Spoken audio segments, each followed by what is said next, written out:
welcome everybody and thank you. Really looking forward to today's session, through it together.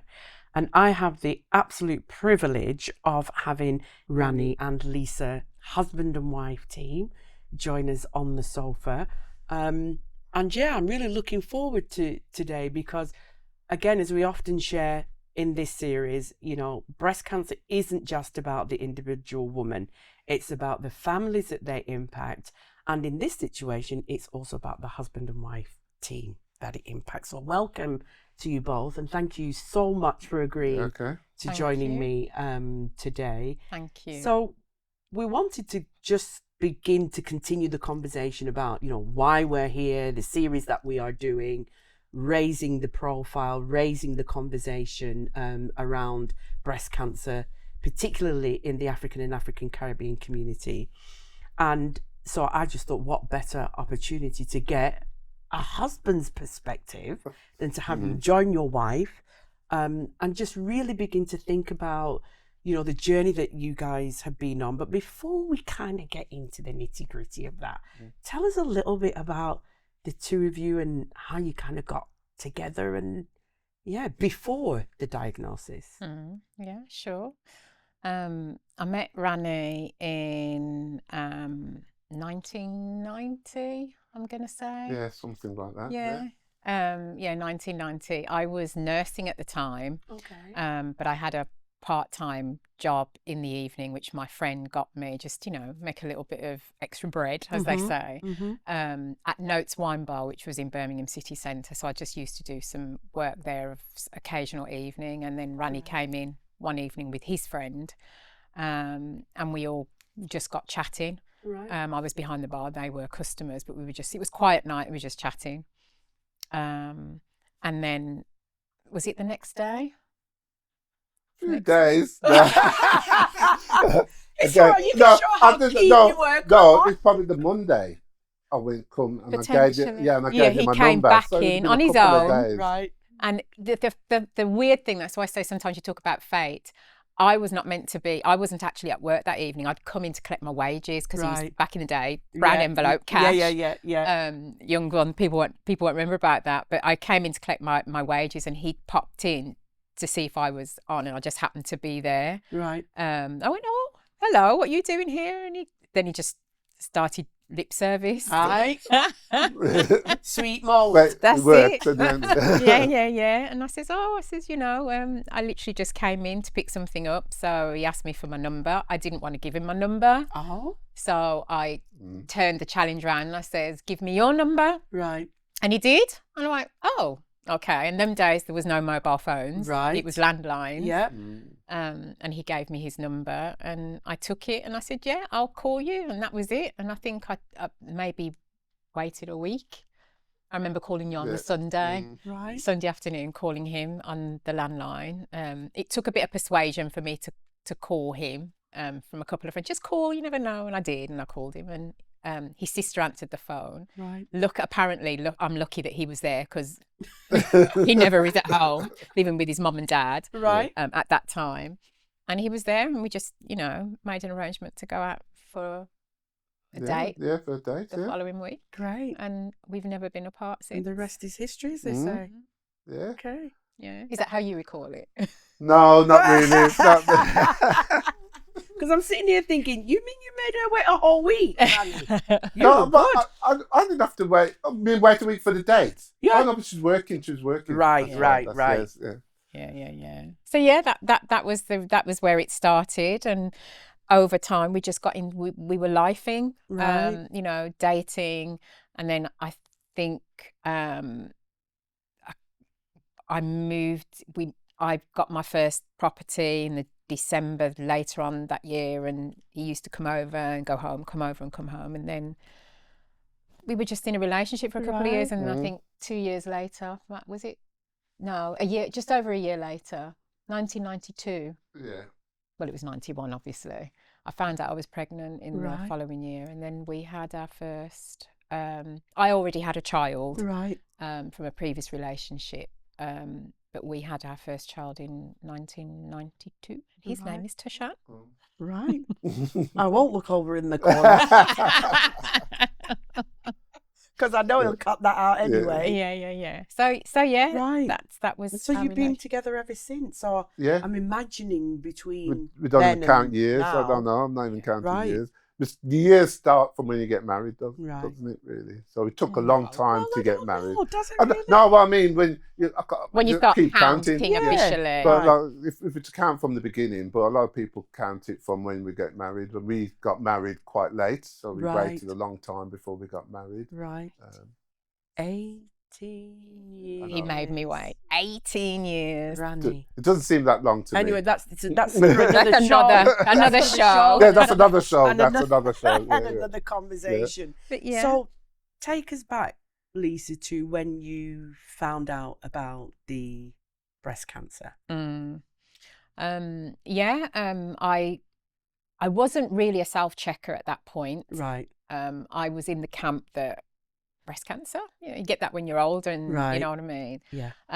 But I just remember laying in bed one day and I felt like a nip on the end of my breast, and I was like, Right. "Oh, what's that?" It almost felt like something bit me. Right. And I remember going like that, and instantly my hand touched something that wasn't right. I went, "What is that?" Right. And I'm like, "Oh, that don't feel right at all." It felt, and it wasn't like a lump as you think. It was like a long, almost like a spinner, a thin spinner. Yeah. It was that kind For of those shape. of you who don't know what a spinner is, let me explain.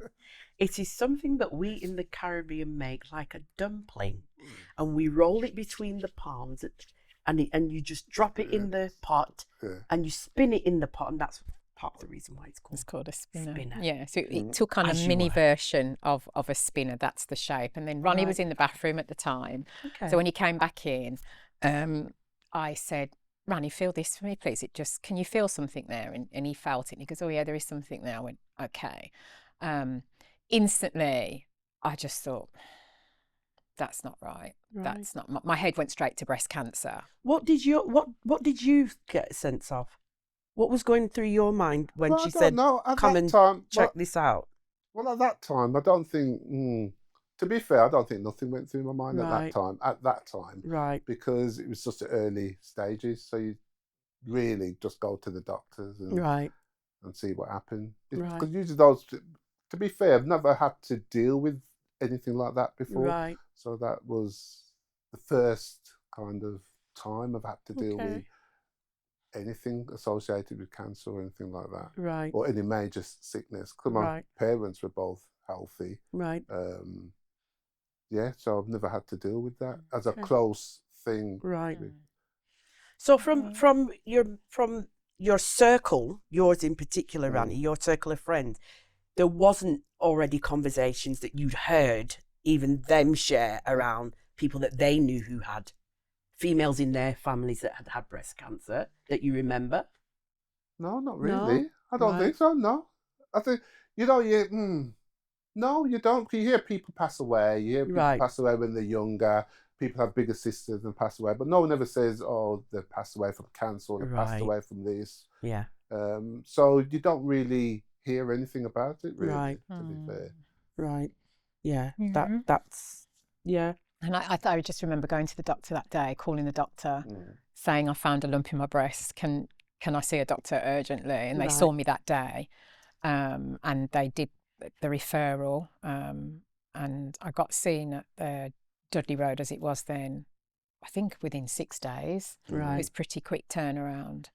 And so were you together when you? Yeah, both absolutely. went? Okay. Yeah. So tell me about that moment for you. Yeah, so I think that was just a case of having a mammogram, them confirming there was something there, but they'd need to take a biopsy. Right. So I had a biopsy under ultrasound, and then they send the results off, and then you're in the waiting room, aren't you? Which is the worst, horrible place to be, because you're like, have I got cancer? Have I not? Have I got cancer? Have I not? And I just remember just going down a bit of a dark road in that waiting period of about 2 weeks before they got the results. Yeah. And then where were you, Rannie, when you were? I think it was a bit faster than that, because I think because they said you used to like to get it the results out within a week or something, or a few days. Mm-hmm. And I think at that time they said, I think there was we was going to miss like when they usually give out the results. So they said, oh, you could come in Monday or Thursday or something like that. Right. So it happened all of a sudden. The ante was stepped up because usually you go to the doctors, you don't get results for a couple of weeks, and then nothing happens for this, and then they don't know what it is. So all of a sudden, you was on this roller coaster of, we've taken a biopsy. Now come back for your results. You have results in a few days, and you're there, and you're thinking, "Wow, it's just moving so fast. This is quick." I don't know. Tell me about what we call D-Day. I just remember sitting in the waiting room at Dudley Road Hospital, mind just spinning everywhere, thinking, "Oh God, is it cancer?" Watching people walk out of rooms into different rooms, you're kind of looking at people's faces, and different women, have they just been told? It's a very odd feeling. Watching the doctors come out, looking at different nurses come out, are they looking at me? Are they saying, "Oh yeah, that's the girl with breast cancer"? That's So and I remember them just calling my name, and just walking in and going to sit in front of the oncologist at that point, Dr. Spooner at that point, and a nurse. And I think the last thing I remember him saying is, "I'm sorry to tell you that your biopsy shows you have got breast cancer." Right. And I just remember at that point, I don't think I heard anything else. Right. I didn't hear anything else beyond him saying that. Right. I looked at him and I could hear him talking. Yeah. But to this day, don't ask me what he said. Right. Because I don't know. Yeah, it's almost like all your, and I know this to be so, that all your nerves, your blood vessels, everything is trying to take in what's being said and just keep you upright. So the body's actually going into shock. Yeah, literally.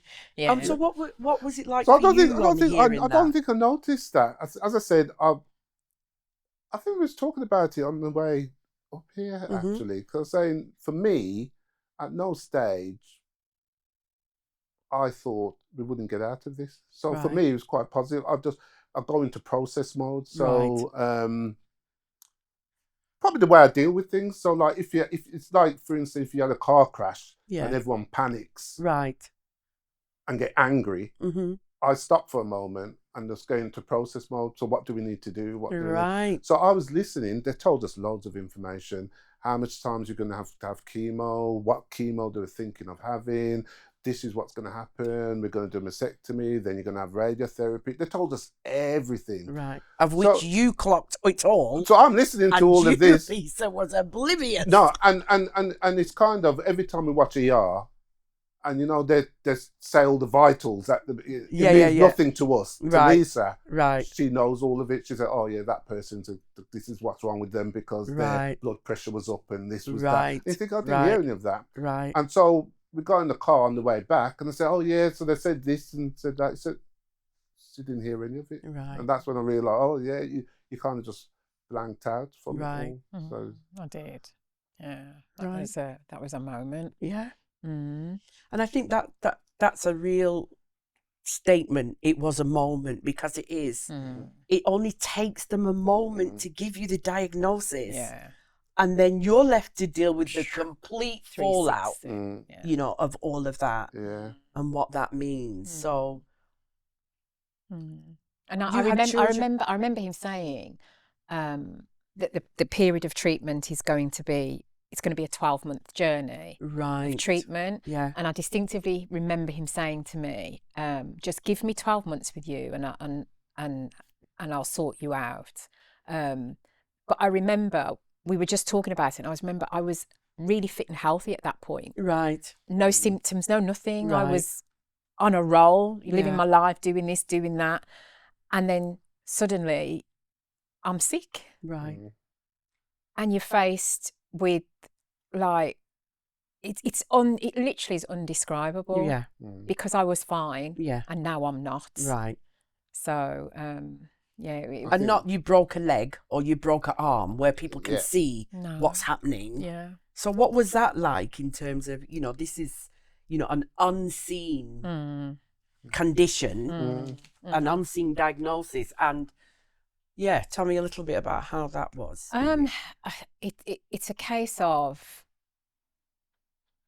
facing all your vulnerabilities in one fell swoop. Like, I'm young, I've now got cancer, I'm going to lose my hair. My hair was long at that point. Right. He's going to take my breast off, and he even said, I can't, because of the treatment you're going to have, I can't give you a reconstruction straight away. So I'm like, so I'm just going to have one breast, right? Type of thing. There was so much things I had to go home and process. Yeah. And I just remember going up in my bedroom and breaking down and just, I don't think I've ever cried so much in my life. Every minute. Yeah. Tears, tears, tears. Oh my God, I'm going to die. Oh my God, how am I going to tell the children? Oh my God, I think I was 41 at the time. Right. So much stuff going through my head. Time and just, it's like I was just stuck in the middle. You know, when you watch it on television where sometimes you're just stuck and you're static and everything's just happening around you. There's loads of information, and that's how it literally felt. Just like this stuff was happening around me and information and weird. Right. Real weird. So Rannie, I heard Lisa say then, you know, she had that thought of, you know, oh my gosh, am I going to die? Did that thought ever cross your mind? Do you know something? Further on, no, not at that time. Right. Because at that time, I knew there was process to go through, things to do. Right. I think the shocking bit is that, as you say, when you see about cancer, you think cancer makes people lose their hair and they're sick, and you see them, oh, they've got cancer, that's why they look like that. Right. So you see the sick person, but when you've got cancer, you don't feel sick. Right. You're normal. Yeah. And all of a sudden, it's the treatment that does all that to you. And I think no one ever really prepares you for that, because everyone only talks, when you see someone that have cancer, you see they're sick. Right. But no one's ever prepared you for, before, they were fine. Right. They were okay. Right. It's all the treatments and everything that brings them down. Right. And I think I'm not religious as such. I'm religious spiritually. Right. But right. I think at that, thinking back at that moment, the way I deal with things, I process. I put things into process. So at that time, I could deal with it.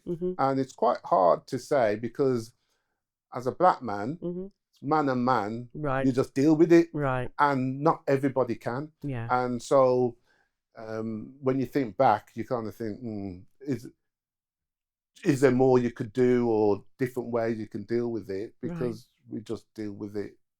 I was like the gatekeeper at some time, because everybody's phoning, and you're going through the whole story, and you end up being the gatekeeper. Yeah. So, you know, just, okay, you can talk now, or no, she's not too well. She's not going to. She's resting. She's not gonna, So how did you find that, Lisa? You know, Rannie's really kind of giving me an impression of how he deals with things. He's very process driven, very factual. This is what we've got to do. Was that helpful? Absolutely. Right. Yeah. I mean, generally, I'm that person. Right. I am very methodical. I'm highly organised. Right. In everything I do, I like to plan. Right. I hate surprises. Want to know what's coming, so I can think of all of the, you know, all the different things that might happen. Don't organise a surprise birthday. She ends up finding out. I like things to be organised. I like to know who's doing what, when they're doing it. I like to have my itinerary, my list, and whatever. Right. And that diagnosis threw me into turmoil. Right. I couldn't see the wood for the trees. I couldn't think straight. All I could think about was my mortality. Yeah. And I'm going to die. Right. Even forgetting all the bits and pieces that the oncologist said, you know, you're going to have one breast and blah, blah, blah. The worst case scenario is I'm going to die and I'm not going to see my children grow up and get married and have children and all that. Right. That just kept coming in the front of my head. And oh my God, we've only been married, because we got married in 2007. and the diagnosis was in 2011. Right. And I never forget, one of my friends said to me, when you get married, God's going to test you. I never forget they said that. And I'm like, yo, he really is testing me. Because, wow. Yeah. And that has always stuck in my head. God's going to test you, but he's testing you, he's testing your marriage, he's testing when you stood up before him in church. Did you mean what you said? Right. For both of you, right? Yeah, absolutely. And so were you able to share with each other those dark moments of, particularly for you, Lisa, where you had those thoughts of, I'm going to die? Did you have the conversation, what's going to happen with the children? You know, did you talk about that? Not really. I don't think we did. I mean, I just went into dark street mode, and when I was upset and crying, he was very good of seeing that and coming and comforting me and putting an arm around me and say, it's going to be okay, you're going to be all right, type of thing.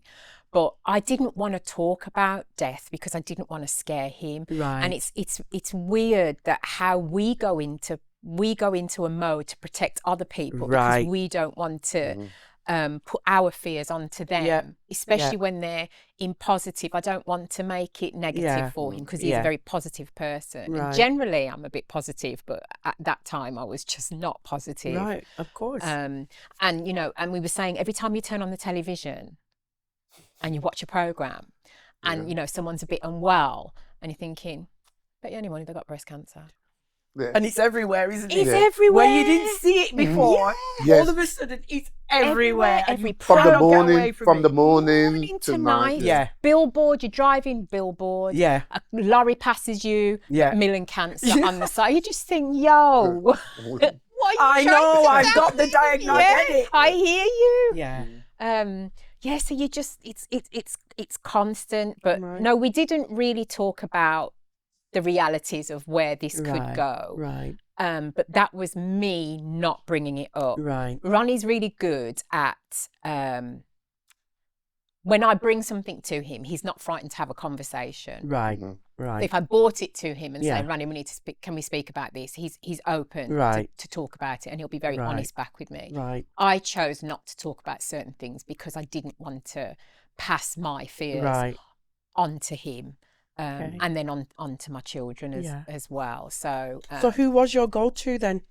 Who did you have those conversations with? So I've got a couple of good friends. My two close friends, Sherry and Bev. I had conversations with them about, if I die, could you? Right. Sherry's like, Lisa, you're not going to die, blah, blah, blah. She's a very, very, positive person as well. Yeah. So she was the person that kind of like said, this is not going to happen. You're going to be absolutely fine. Right. But okay, what do you want to talk about? Yeah. And I remember her saying to me, do we need to go to church? And instantly I just like, I do. I need that conversation with God, because I just feel like he's going to help me through it. Right. So she came, she was the person who said, come, let's go to church. And then I ended up joining the church at that point and just having that that secondary positive thing around me. And then it was just them being practical. They'd come to chemo sessions. Ronnie came to everyone. They'd come to chemo sessions with me and run jokes. Right. Whilst we were there. But even between that, I still had my very dark moments. Right. But and we were talking about like the kids not talking too negative around the children as well, because we didn't want to pass that, around them. Yeah. So tell me a bit more about that in terms of your sharing and the having to tell the children. Well, I think, I don't know how would be told it. Well, I think I was in bed. I remember sitting in bed and asking them to come in, and I told them. I think I recall them all three of them being together. I think the conversation for us was more about, I know it's probably one of your further on questions. No, carry on. In terms of, how men deal with things. And I said, it's strange that you ask how men deal with things, and men hold it very close to them, and we don't show our emotions or do whatever.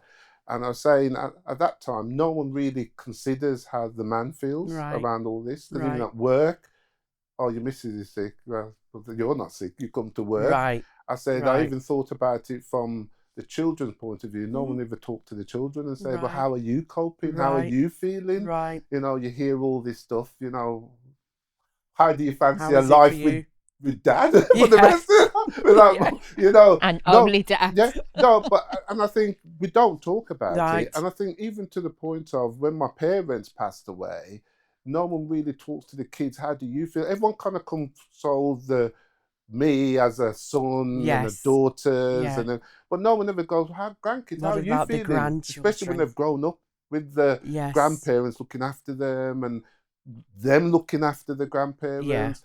And no one ever says, you need a week off or a couple of weeks off. You need to kind of spend some time. And I think at that point, I'm saying, well, with women, so even talking a bit after, I don't know if I've gone too far, but even talking a bit after, women come and talk to Lisa and look for comfort and advice and say, this is what's happened to me, or I've felt something, what should I do? What did you do? And they get a lot of comfort talking to people. Men, they don't talk to anyone. They don't talk to each other about that type of thing. Not when someone got the diagnosis themselves, but I mean when they've got a partner who's got the diagnosis. Men don't go out and seek, and you have to think about it. Not every man's going to feel that they can deal with it. Absolutely. Not everyone's going to be positive. Not everyone's going to all of a sudden say, look, I have to deal with the kids and this and but men, there's nothing for men. Men don't talk about it. And I think that's probably on me as well. But men don't set up stuff for that kind of thing. And likewise, men don't go and seek. Whereas a woman, you say, oh yeah, my friend had breast cancer. Here's Lisa's number. Lisa, is it all right if I tell my friend to phone you? And give the number a friend phones. And we're the kind that would say, you know, of course, if they need anything, make sure you tell us. So I think that's why it was really important for me, Rannie, to kind of get the voice of men into this conversation, because hearing you say, you know, that men don't have spaces, you know, that really saddens me, because I had to tell my 16-year-old son that, you know, he was, to all intents and purposes, going to have to start running the show. He had a 12-year-old sister. You know, I didn't have a husband and partner at home when it was my diagnosis. But it does make me think about, you know, how would you now, having been through that experience with Lisa, what would be your kind of conversation with men to maybe be able to encourage that conversation? Yeah, it's very hard. I know people who's gone through a situation, and a lot of strong people. And you're kind of thinking, because when we talk, everything's safe. You're good, And it's not, there's not really a time that we sit down and talk a bit more about. And a lot of it then just stems around, you know, something, life's short. We need to go and do things. Go on holidays. If you're dreaming of doing something, just go and do it. Let's go and do that. And people share their positive moments to uplift people. But that's fine. I know a lot of positive people, a lot of strong men who kind of just deal with it. But then I'm in the back of my mind, I'm always thinking there's people who probably aren't so strong and aren't so positive and probably do need that kind of support. I really hear that, because, you know, again, just reflecting in my own circumstance, it would have been great for, you know, had that have been me around that time, to be able to say, you know, to my son, you know what, Uncle Rannie's going to come round and, you know, have a conversation with you about, you know, what you're really concerned about. So from your recollection, how did the children cope with that diagnosis? How were they at the time? My youngest was just starting senior school. Right. And luckily for me, the headmistress of his school had recently had treatment for breast cancer. Wow. It was somebody who told me that. So I called the school and spoke to the school and told them about what happened, and the headmistress spoke to me and she goes, don't worry, I'll chat to him. I'll take him under my guidance, and he'll be able to ask me what questions he wants to ask me, which I was really, really grateful for. Because I remember one of the questions he asked me is, Mum, are you going to die? And when your child tells you, that's hot. You know what I mean? It's like, so I remember her taking him under guidance, and it was great for him because he could see somebody who'd had breast cancer, and actually they're still alive and they're at work. So I think it was a very positive experience for him. So what was your response when you asked? When he asked you that question? I said, no, Mum's not going to die. You know what I mean? I'm going to be fine. I'm just going to have treatment. You know, Mum's going to be a bit poorly for a while, but I'm going to be absolutely fine. And I'd already looked up people who'd had breast cancer and survived. So I'm like, you know, like Kylie Minogue and all, because they'd had breast cancer before. I just tried to find people. Olivia Newton-Dunn, she's had breast cancer and she's alive or whatever. So I was just trying to find positive messages amongst all of the negativity that was floating around my head to give that to him. And I remember when I was, you know, praying to God, I was saying, please just, if you're going to take me, can you let me see him through senior school? Let him get to 16. I'll never forget asking that of God, saying, can you please let me get him to 16 years old? And then whatever will be, will be. And how old was he then? He just started 12, senior school, 11, so 12. Right. So you're asking for a clean 4 years, right? All right. Asking. Clean 4 years. 4 years, 5 years. Yeah, well, in senior school, like 5 years. years. I just remember asking for that. And then with Tashan and with Leon, they were a little bit older. So, you know, they did ask some general questions. Leon, who's probably the most talkative of all three of my children, he's just always positive about stuff, and he's like, okay, Mum, you've got this, come on, you're going to be fine, you're going to be good. So I'd had those conversations with them, and they were just always around me. And one of the things that kept me going is my older son Leon. He had a daughter, my oldest and first granddaughter Maya, and he made sure every weekend he brought her around, and she just kept me going because she didn't see cancer. She didn't see Nanny was ill. Even when I had no hair, when the chemo took out my hair and I had my bald head, she didn't never commented on it, never made me feel away. I was just Nanny, and she just allowed me to be normal for a bit and do normal stuff. That was, I really, really looked forward to seeing her every weekend.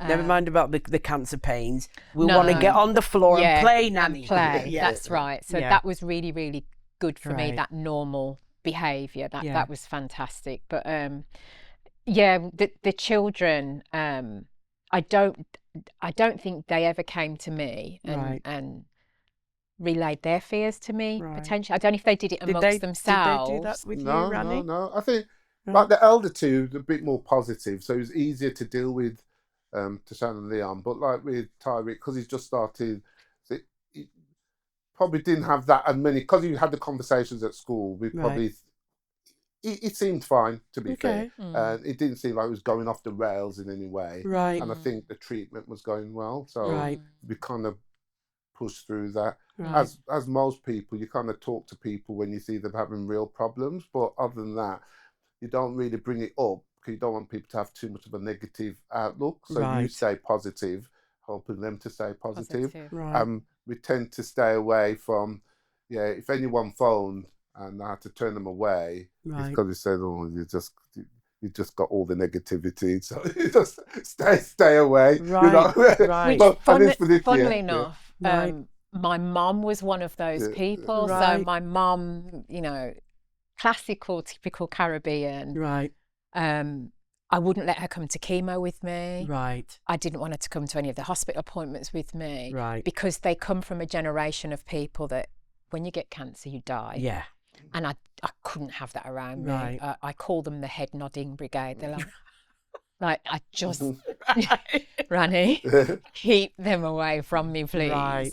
And I know my mum felt away. Right. That I was she going to say, wanted. I'm imagining that Yeah, that must have I been know quite she difficult for felt you away both. that she wanted to come to my chemo sessions, but I just had to put myself into protection because Right. she would just focus on the negative Right. bits because Right. I don't know why she does that. She just Right. did that. Right. So I just said, please, just she can come and cook and do whatever she wants to do. Right. But when we're talking about cancer and treatment, Yeah. I just can't have her in that space. Right. Because we want to try and keep this positive. Yeah. And whilst when she spoke to me, she did try and err on the positiveness. Yeah. Yeah. You could see. Yeah. And it was just the mother's concern, and I bet really. It was fear and yeah, her yeah, fear. absolutely. Yeah. But I just couldn't. And some of her her friends. She was part of the lodge. I don't know if you hear about the lodge, but I just know that they put me in prayer 100%. Right. Right. But I just know they're sitting there saying, "Ivy data sick, Ivy data might dead, Right. I mean, I could just imagine them. Yeah. So I just I had to just keep that negative. Yeah. Negativeness. Everybody around me was really, really positive. And I really appreciate you sharing that because, the challenge of, of course, that your mother had your absolute best 100%. interest at heart, and the thought of losing you must have been absolutely devastating awful. for her.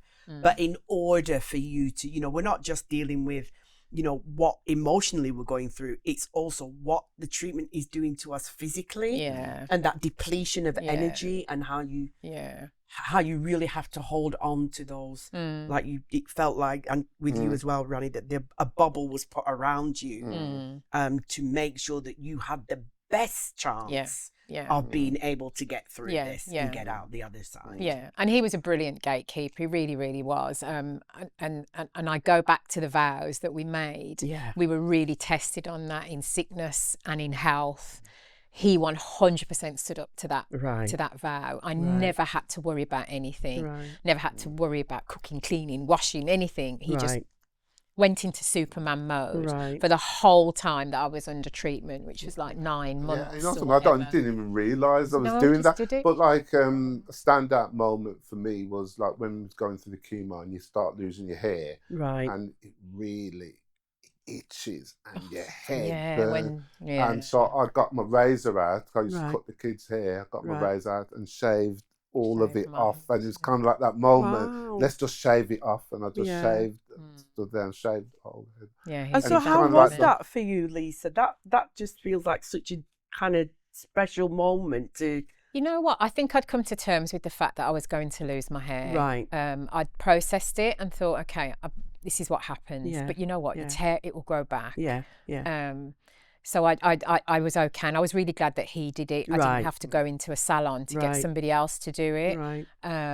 So it started to get patchy, and then I says, he did an initial cut down. Right. And then when you get, the pain when your scalp hurts because all your roots are dying, and it really gets pain, even to lay. It's like, ow. Yeah. I went, it's time for it to come off. So he shaved it, and I think was Sherry there as well? I can't remember. Yeah, I think Sherry was there as well. So we just had, the head shaving, and afterwards I looked in the mirror and I thought, oh, it's not too bad. Do you know, the amount of time, I remember my moment of thinking, do I look too bad? Yeah. All this worry about, and the struggle of, I don't know about you, Lisa, but I tried the cooling cap. Yes, so they offered that to me in the in the unit. Yeah. But I'd read about it, and when I see some of the European people sitting there, and I'm like, no, sir, if they can't handle it, nope. I don't know what possessed me, but anyway, that kind of came and went.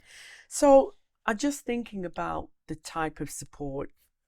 If there was something that you would have wanted that you didn't ask for at the time, what do you think it would have been? Maybe particularly for you, Rannie. For me, I think when I was talking about support, so at the time, I've got good friends around me. So I don't think I ever felt that I needed any extra support, because they were there. If I needed to get away, needed to go and do something, I was there. Right. So I was fine with that. I think looking back, sometimes it's about looking back. It's quite a long time ago now. So you're looking back and you kind of think, one of the things we touched on was about, yes, definitely I probably could have done with some support. Right. But I wasn't crying out for any support as such. Right. But then you kind of look at the difference when you go on forums, women are very forums. So the support for Lisa when she went on those forums was completely different. When we were getting married, she went on the... We created it. We created it. Yeah. The Black Brides. Brides of Black origin, because there was very little information in forums for Black women getting married. Right. But we identified a few Black people and we created our own, and that's still going now. Brides of Black origin. Wow. So they started, and then you got all the other women having chemo and having. Right. Brilliant. And to be fair, from a dark moment to when you was on the forums and being able to, so when you're saying you shared some of your dark moments, you shared it with them because they had the same dark moments and need the same positive outlook for yourself. Right.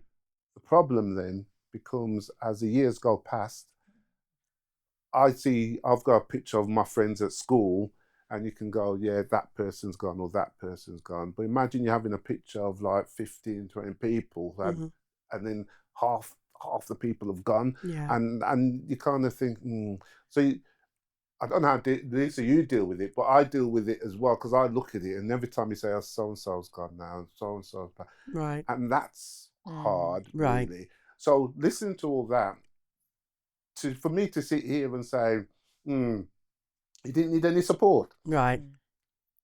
I could say no, but it's probably from the man in me saying no, we didn't, but you probably did need some support. Even for someone just to talk about it is support, really, isn't it? And or someone to say you're struggling, because not everybody's the same. Yes. You know, I don't know how to use the washing machine. Yeah. I know how to use the dishwasher. I know how to cook. But you know, some people don't know how to cook. Or some people don't know how to do any of those things. Yeah. And then to just say, I think that would be a great help for people, really, because I think it's a one-way street in terms of if someone's sick, they get a lot of support, but the people around them tend to have to just suck it up and man up and deal with it and whatever. I sought out the support that I needed through through the forums, through the breast cancer care forum. And it was fantastic when I just suddenly dropped into this forum with all these women who were going through breast cancer treatment all at the same time, all talking about the different things to have in chemo, what will happen with your hair, what you could take here, when your mouth feels really weird, what to use. It was fantastic. I was just like, this is what I need. And from getting that information, I always vowed that I will always be open about my breast cancer. I will not sit in a cupboard and hide it and say, I can't tell anybody about it just in case people think I caused it somehow. Dr. Spooner said to me when I asked him what caused it, because we always tend to ask that, what did I do? And he said, I have treated plant-based people who've never smoked, fit people. He goes, the only thing that you've got that makes you the same as everybody else is that you've got breast tissue. And he goes, and you're fair game. It'll get you if you've got breast tissue. It doesn't matter how healthy you are. So I looked for the support and I found the support, and that was fantastic for me. And I'll give props to one person who did call Rannie when he'd heard that I'd been diagnosed, is somebody we know called Clyde Pyle. His wife had gone through breast cancer some years before, and he felt the same, that there was a gap for men needing support. So he picked up the phone and called Rannie and had conversations with Rannie. So I'll give him his props for that he made that phone call. But I look for the support and I found the support, and I would encourage any woman look for that support. It's out there. There's so many of us out there living with breast cancer, past breast cancer, so many of us living good, living well. you need to go out and seek that. And we're here, you know, people like you and I, willing to show you everything. Yes. You know, we're not shy. Right. Because we know that today, women were sitting in front of oncologists today and being told the same thing that we were told many years ago. And it's going to happen tomorrow, it's going to happen the next day.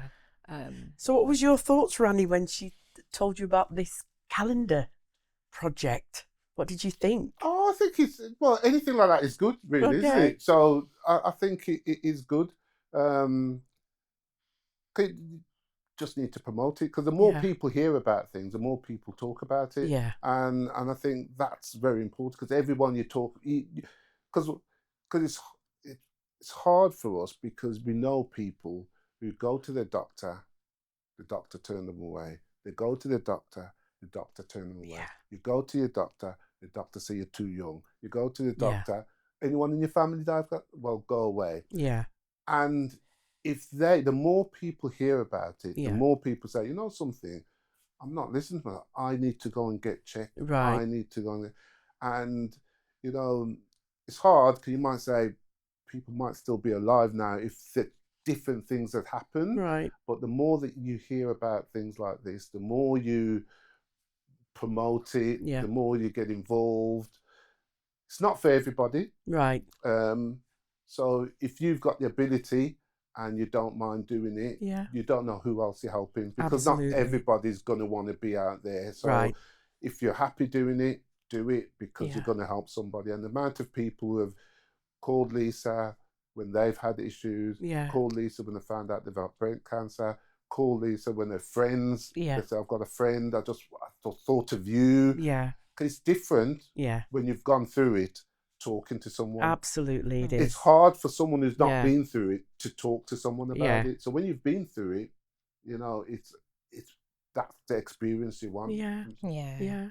And I think for me, that my hope, Rannie, is that, you know, as a result of, you know, you being willing to come and share, even from your perspective, that, you know, men will pick up the phone and offer that same support as what we get as women. You know, and I'm not putting this out there, but you know, you might want to think about, you Clancy's know, putting it out your there. own group, you know, particularly for men or, you know, women, because I'm hoping that somewhere out there, there's a guy that really needs to hear Rannie's story, and that you will realize that, you know, you don't have to traverse this situation on your own, and that how you are and your feelings matter as much as the woman that you are loving and supporting matters. So that's what I'm really hoping that, you know, people will get from this. So just as we're thinking about closing off now, there's a couple out there that is sitting here watching this. What's your parting support to them? What would you be offering them now? I think stay positive. I don't think a lot of people think it's, well, I think you do things for love. And I don't think anyone can tell you to do something or make you do something. But I think you do it because you want to do it. And I think I think the biggest thing for me is talk to people. You're not on your own, so talk to someone. It might not be me, it might be someone else, it might not be your closest friend, it might be someone else, but talk to people, and you'll be surprised, someone who looks like they don't want to talk to you, how much they will talk to you. And I think that's the thing. So don't be afraid to pick up the phone and just say, look, I'm going through this. You know, what is it like? Because you'll be surprised who will talk to you. And a lot of people think, nah, they're not going to talk about it. So. And there's something about helping to normalize where people are that is really important. Helping somebody to normalize, actually, I'm actually really angry about this, or helping to normalize, you know, people don't understand why I'm being so positive, but you know, you guys understand that for you, it's been almost feels like a driving force and a theme that you've created together, that you created in your family, and that you've created around the people that are around you as well. So what for you, Lisa? What would you be offering now? I would, I know you and I have heard this before. How many times do people say, just stay positive? And you just think you want to slap them. If I could have, you know, a pound coin for every time people say to stay positive, it's really difficult to stay positive in the moment when you hear those words that you've got cancer. Yeah. But you have to find the positives amongst it all. Yeah. And I sit here as a 15-year survivor of breast cancer, and I looked for those survivors when I was at day 1. Right. I needed to see people like me 15 years down the line say, oh, she survived. Right. And they survived and they're doing well and they've moved on. Right. Because a lot of the time you only see the negative bits that are out there. Yeah. And the hurt and the crying and the tears. But we're out here because we want people to see the positive messages that, you know, breast cancer is totally survivable. Yes. But you must start thinking from a young age that you must check your breasts and you must be an advocate for yourself. You must, if you think something's wrong, you must go and get it checked out. And don't let any doctor tell you that you're too young. Right. I was watching something the other day where a young girl died of breast cancer at 21. We don't know why breast cancer is attacking younger women than it did years ago, but it is. So you must be your own advocate. But I want the positive message to be, I'm here 15 years later and I'm doing really, really well. I've got short hair by choice. Right. My hair grew back and I cut it and it grew back and I cut it and I just cut it off now. You know, I don't need long hair anymore. Right.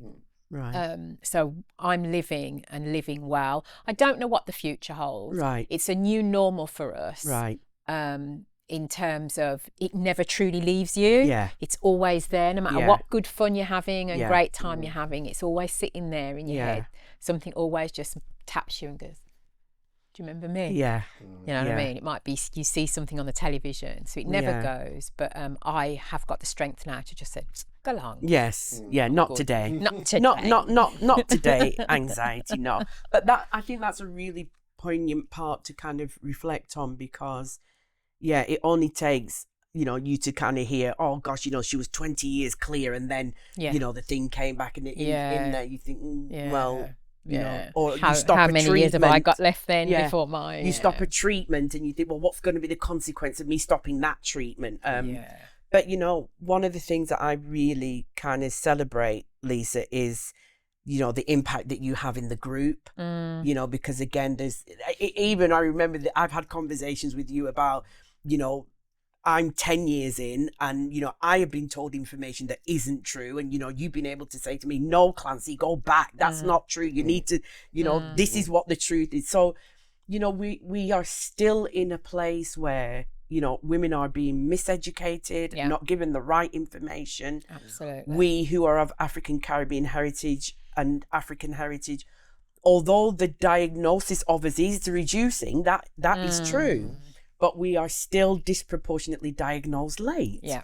And so our treatment options are often more invasive. You know, we're not given the, you know, the option of being able to have just tablets and things and, you know, and have the cancer sorted out that way. We're often having surgery. We're often having to have chemotherapy. We're often having the radiotherapy and going through the whole suite of treatment. So, you know, I just really, again, want to thank the two of you for taking your time out, for coming and just sharing your story with us. And so, again, you know, if there's one message that you guys can take from today's conversation is, it's good, that old adage about it's good to talk. And sometimes it doesn't even matter who you talk to, as long as you talk to somebody. And when you think you're on your own, one thing that Rannie was able to share is you're not on your own, and you don't need to be going through this journey by yourselves. So until the next time, I look forward to meeting you on the couch in the next series. Bye for now.